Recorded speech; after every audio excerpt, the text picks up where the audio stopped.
Kasparov opens e2 e4. This suits his aggressive style, so we can expect to seize a lot during this match.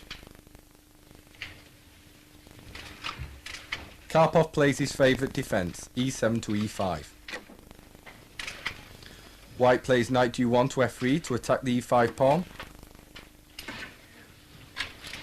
And black defends it with knight b8 to c6. Now bishop f1 to b5. This move distinguishes the opening as the Roy Lopez.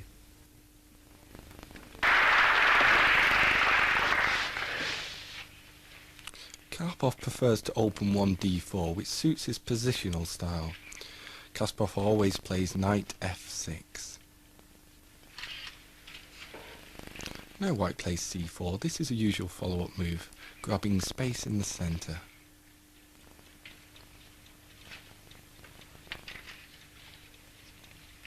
Kasparov plays his usual g6.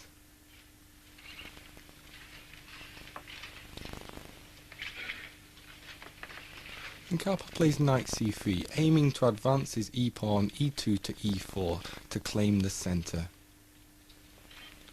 Now the move that gives the opening its character, d5, stopping that central pawn first. This is known as the Grunfeld defence and is the favourite weapon of Kasparov.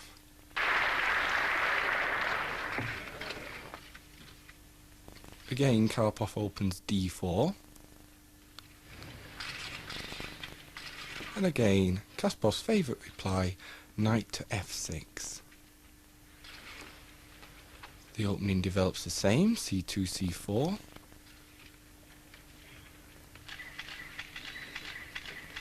And again, g6, the fianchetto of the king's bishop.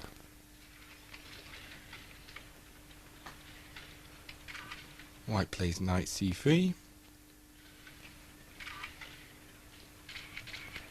And here Kasparov deviates. He fianchettos immediately that king's bishop.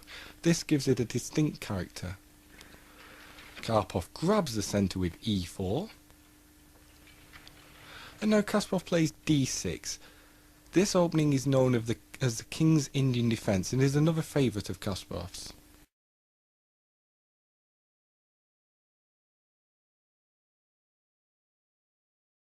Talk about the black choices that you had.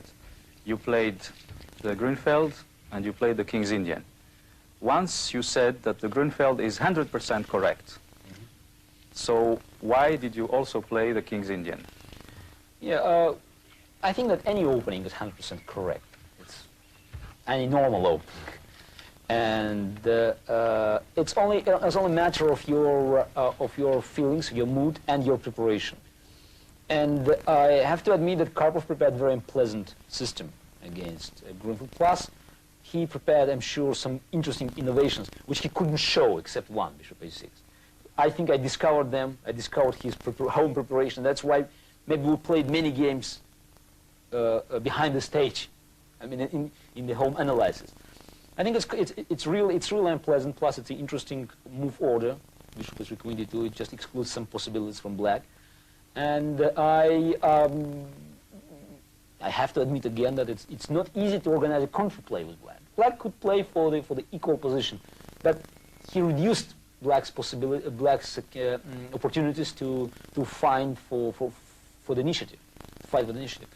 And I felt that it wasn't the positions that happened in Grunfeld were not sufficient, you know, for my match strategy, and that's why I decided to quit Grunfeld. Plus, I lost the game. Okay, I had a bad position in game 9, very bad in game 15. But anyway, until you lose, you can continue. But when you lose, it's better, especially if you don't like it, better to leave. Okay, so this is because you didn't like anymore the line. You came back to King's Indian, which is... Yes, King's Indian is more solid, you know. But anyway, even in King's Indian, Karpov discovered this system. This bishop is free, and plus Zemich. It's another story, Zemich, but this bishop to bishop is free to reduce black's active opportunity.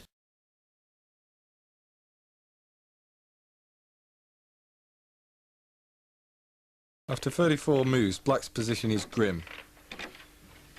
Bishop f4, and instantly Kasparov played queen d7.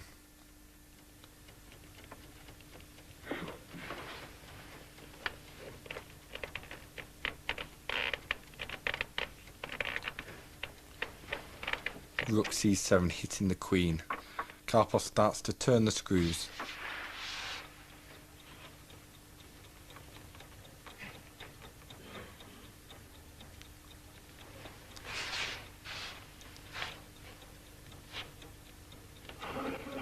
The queen has to go back to d8. This looks very grim for the champion.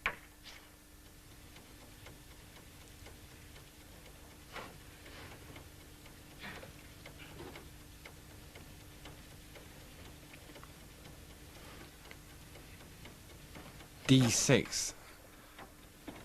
My god, that can't be taken because of the pin on the king. This looks horrible.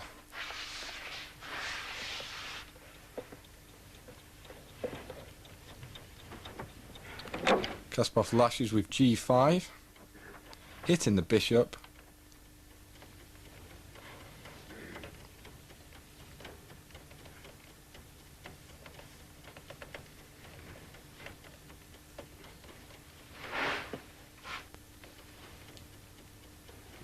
Karpov just ignores it and advances the d-pawn, hitting that rook. So if Kasparov grabs the bishop, the challenger can just grab the rook on e8. This looks absolutely awful. I've never seen the champion so humiliated. The rook has to go to f8.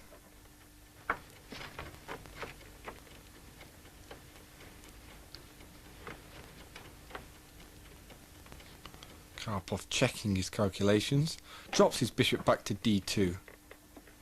Now this looks very easy indeed for white.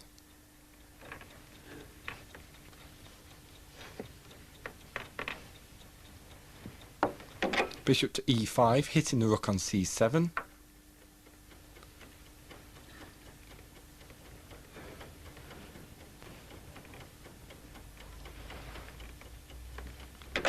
Just rook b7, moving the rook out of the attack from the bishop. The d7 pawn is like a monster in black's camp.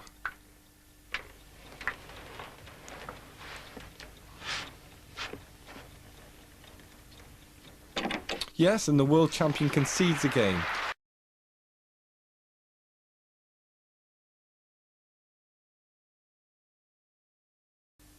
Here is Karpov's mansion, where his team of analysts work round the clock on his adjournments and opening preparation. But let's hear his views on his opponent's team. Normally he has better preparation, and of course it depends on the team. He has a much stronger team. Yes. I mean, with bigger names, and for several years already. So they prepare him ideas. This is much easier than you work on your own. Anatoly is hardly on his own. He has both Ron Henley and Lajos Portish with him.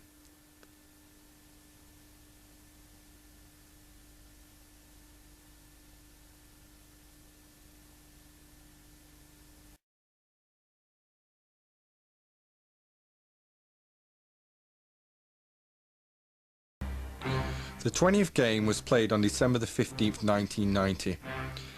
This day will go down in chess history.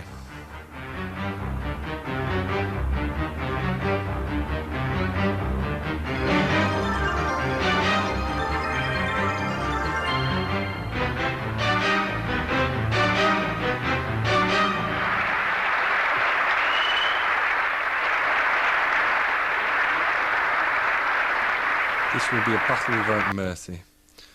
Both sides eagerly enter a sharp variation of the Roy Lopez.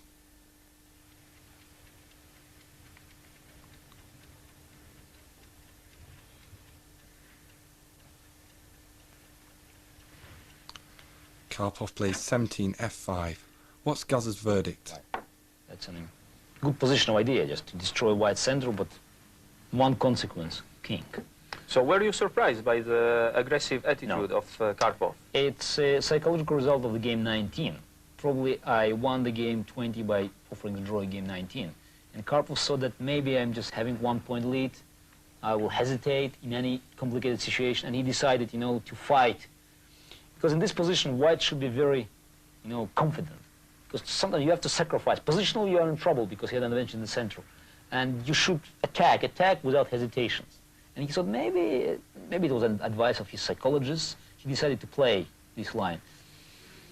And what do you think about his choice? Of course. It was quite obvious for him in the situation, but I think it's a bad choice because I play this position much better than Karpov. I mean, I feel it much better, you know. Plus, I was encouraged by his king, and he underestimated my confidence. I mean, his game 19 was normal. I mean, I was programmed for draw, and I often draw.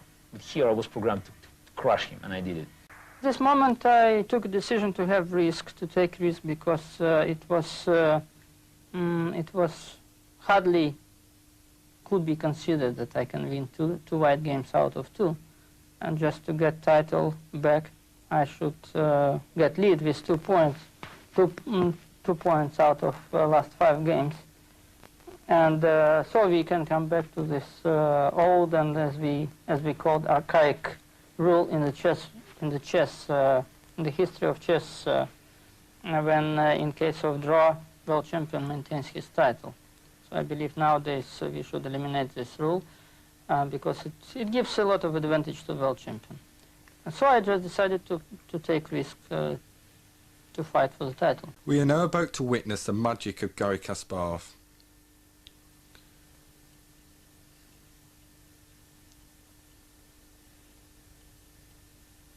The world champion checks his calculations.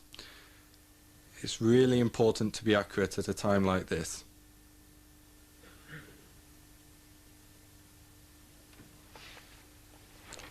He has to restrain himself. Clearly, Kasparov's very excited here.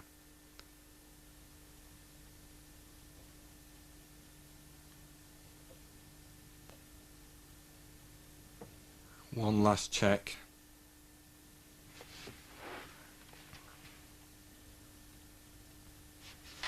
Now the incredible move. Queen takes h6, sacrificing the queen.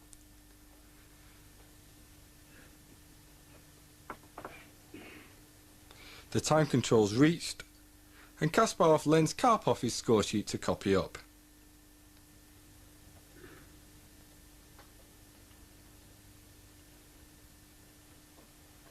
And Karpov concedes. What an incredible game by Garry Kasparov.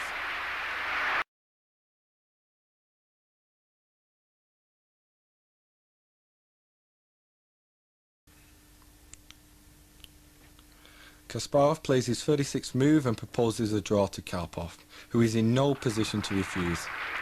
So Kasparov wins the match 12.5 to 11.5, demonstrating that he's the strongest player in the world today.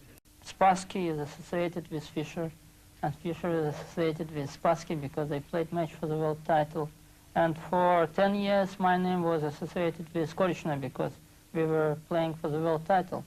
And now we are playing for 7 years already with Kasparov. It's a great chess player and the only appropriate opponent for me in the chess world.